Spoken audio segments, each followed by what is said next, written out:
In this video, I'll show you how to fix your headphones not working issue inside of Windows 11. Now, I'm just going to jump straight into this guide, and you'll need to go through each of these steps to find the solution that works for you. So first thing to do is head over to your Start menu and search for Run, and then just head over to the Run app. Inside of this search box, we need to type in sysdm.cpl and hit enter. Then come over to the Hardware tab at the top here, and down in Device Installation Settings, we need to click this Device Installation Settings button, and you'll have two options here, either yes or no, and we need to make sure no is selected, and then we can hit Save Changes. We can press OK to head out of this window, and the next thing you'll need to do is head over to the Start menu, search for Services, and then come over to the Services app. From this list of services, we need to find something called Performance Logs and Alerts, which will be down in the P section. So once you've found this service here, Performance Logs and Alerts, we're just going to double click on it, and you need to change this startup type from manual to automatic.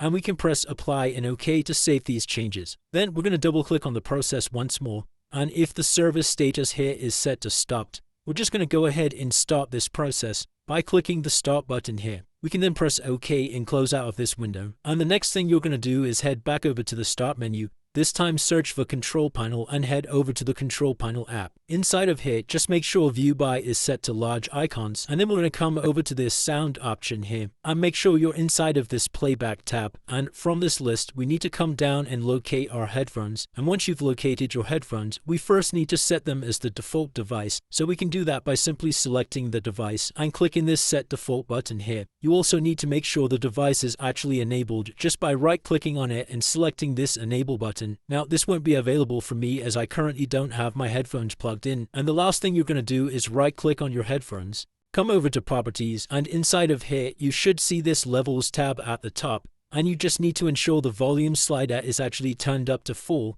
and we can press Apply and OK to save these changes. Then the last thing you're going to do, if that's still not fixed the issue, is head over to our Start menu and search for Device Manager, and then head over to the Device Manager tab. Inside of here, come all the way down to Sound, Video, and Game Controllers and expand this list, and you need to locate your headphones inside of here. So for illustration purposes, let's just say it's Reese's AirPods is the device I'm having issues with. What we need to do is right-click on this device and select Update Driver, and then press Search automatically for drivers. Now, if that still doesn't work, the last thing you can do here is right-click on your device and come into Uninstall Device. Click on Uninstall to confirm, and then come over to the top here inside of Action, and you need to press Scan for hardware changes. Now, that should reinstall the headphones to your PC. Otherwise, what you'll need to do is restart your computer, and then that should have fixed the headphones not working issue. Let me know in the comments which solution worked for you, and if you did find this video useful, then please consider dropping a like below, and I'll see you in the next video.